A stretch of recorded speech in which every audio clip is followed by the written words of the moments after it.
ধর্মনগর সরকারি মহাবিদ্যালয়ের ছাত্রীর উপর আক্রমণকে ঘিরে থানায় মামলা। ঘটনা সম্পর্কে সরকারি মহাবিদ্যালয়ের ছাত্রী জানায়, শুক্রবারে ধর্মনগর সরকারি মহাবিদ্যালয়ে আবেদনপত্র জমা দিতে যান জৈনিকা ছাত্রীটি।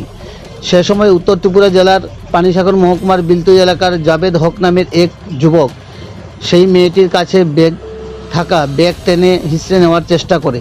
ধস্তাধস্তির ফলে ব্যাগটি ছিঁড়ে ফেলে। ছাত্রীটি জানায়, যুবকটি ওর মোবাইল ফোন সহ অন্যান্য সামগ্রী ছিনিয়ে নেয় বলে অভিযোগ করেন ছাত্রীটি। পরবর্তীতে ছিনতাইকারী যুবকটির কাছ থেকে মোবাইল ফোন সহ ব্যাগ উদ্ধার করে ফিরে আসে মহাবিদ্যালয়ের কমার্স বিল্ডিংয়ে। অভিযোগকারিনী আরও জানান, কমার্স বিল্ডিংয়ে এসে অন্যান্য বান্ধবীদের সহযোগিতায় মহাবিদ্যালয়ের অখিল ভারতীয় বিদ্যার্থী পরিষদের কাছে সাহায্য চায়। অখিল ভারতীয় বিদ্যার্থী পরিষদের সদস্যরা বিস্তারিত শুনে সে বিষয় নিয়ে ছেলে ও মেয়েটিকে একসাথে বসে আলোচনা সভায় সিদ্ধান্ত অনুসারে ছেলেটি মেয়েটির কাছে ক্ষমা চায়। কিন্তু মেয়েটি তার মামার সাথে সরকারি মহাবিদ্যালয় থেকে কিছুটা দূরে আসার পর ওই ছেলেটি পুনরায় মেয়েটির পিছু ধাওয়া করে এবং পথ আগলে দাঁড়ায়। তার মামার সামনে ছাত্রীটির সাথে অশালীন আচরণ করতে উদ্যত হয়। ভাগ্নের ইজ্জত বাঁচাতে মামা আশপাশ লোকজন যে সাহায্য চাইলে যুবকটি ক্ষিপ্ত হয়ে ছাত্রীটিকে অ্যাসিড মারার চেষ্টা করে বলে অভিযোগ। উক্ত ঘটনায় ছাত্রীসহ ওর মামার চিৎকারে আশপাশের লোকজন জড়ো হলে অবস্থার বেগতিক দেখে যুবকটি স্কুটি ফেলে চম্পট দেয়। পরবর্তীতে ছাত্রীটি ওর মামার সাথে ধর্মনগর মহিলা থানায় গিয়ে লিখিত অভিযোগ দায়ের করে যুবকটির বিরুদ্ধে। জানা গেছে, যুবকটির নাম জাবেদ হক, বাড়ি উত্তর জেলার পানিসাগর মহকুমার বিলতুই এলাকায়। কলেজ পড়ুয়া ছাত্রীতে এই ধরনের ন্যাক্কারজনক ঘটনায় তীব্র ক্ষোভ ধুমায়িত হচ্ছে সরকারি ডিগ্রি কলেজে পাঠরত ছাত্রছাত্রীদের মধ্যে। ধর্মনগর প্রতিনিধি রিপোর্ট, শ্যামলী ত্রিপুরা। আজকের ঘটনা হয়তো আজকে আমি ফর্ম জমা দেওয়ার আসলো, তো আমি এই ফর্মটা জমা দিছি। হঠাৎ একদম আমার ঘরে থেকে আইসে, ওই কলেজে আমার তো জমা দেওয়ার পরে হঠাৎ ঘর থেকে আইসে।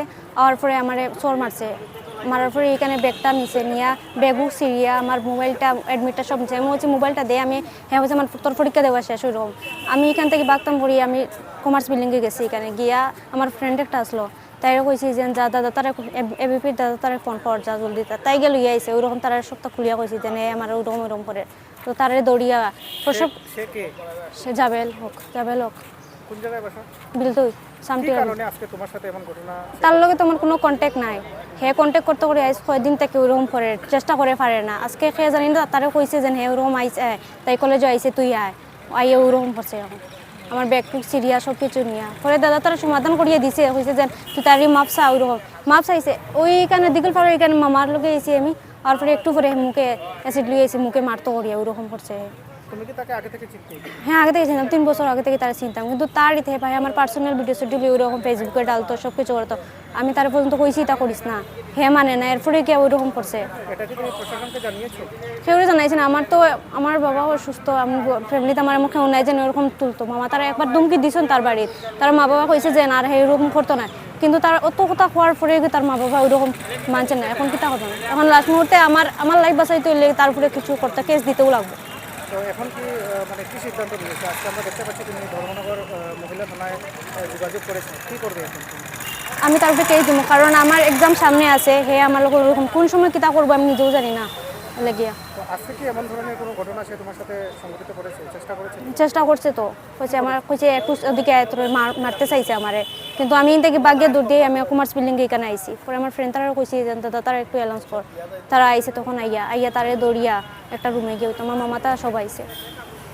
নমস্কার সবাইকে।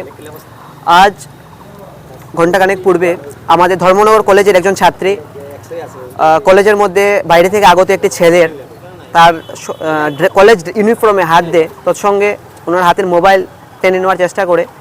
যখন এই ঘটনাটা ঘটে, তার পরিপ্রেক্ষিতে যে বোনটি আছে সে ছুটে যায় আমাদের ধর্মনগর কলেজ কাউন্সিলে যিনি প্রেসিডেন্ট, ওনার কাছে লিখিত অভিযোগ করে।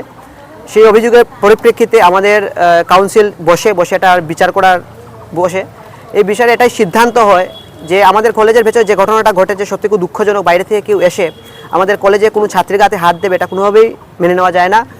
তাই সেই ছেলেটি বোনটির কাছে ক্ষমা প্রার্থী হয়। আমার সকল গার্জিয়ান এখানে উপস্থিত, গার্জিয়ানের যৌথভাবে আমরা এই মিটিংটা হয় এবং একটা সমাধান হয়। এবং আমরা ছেলেটিকে বলা হয় যাতে সে আমাদের কোনো স্টুডেন্টকেই যাতে ধর্মনগর কলেজে ঢোকার পথে কিংবা বেরোনোর পথে যাতে আক্রমণ না করে বা এই ধরনের কোনো ঘটনা না ঘটে। পরবর্তী সময় মিটিংয়ের শেষে আমরা সবাই বেরিয়ে যাই।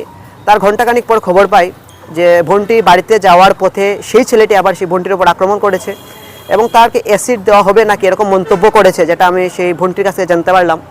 তাছাড়া যারা এখানে আটক করেছিলেন স্থানীয় লোকেরা সেই মন্তব্য করেছেন। সেই ঘটনার পরিপ্রেক্ষিতে বিদ্যার্থী পরিষদের কার্যকর্তা সবাইকে নিয়ে আমরা ছুটে আসি ধর্মনগর থানায়। এসে সেই বোনটি দেখতে পেলাম একটি এফআইআর দর্জ করেছে সেই ছেলেটির ওপর। এইভাবেই চলছে। আর সেই বিষয়ে জানতে পারলাম যে তাদের 3 বছর যাবৎ রিলেশনশিপ ছিল, তা শেষ হয়ে গেছে নাকি। সেই ছেলেটির কাছ থেকে অনেক টাকা নিয়েছে বোনটি, এরকম নানা মন্তব্য সেই ছেলেটিও করছে। ওরা দুজনেই দোষারোপ করছে। যা হয়েছে আমরা সত্যতা কিছুই জানি না।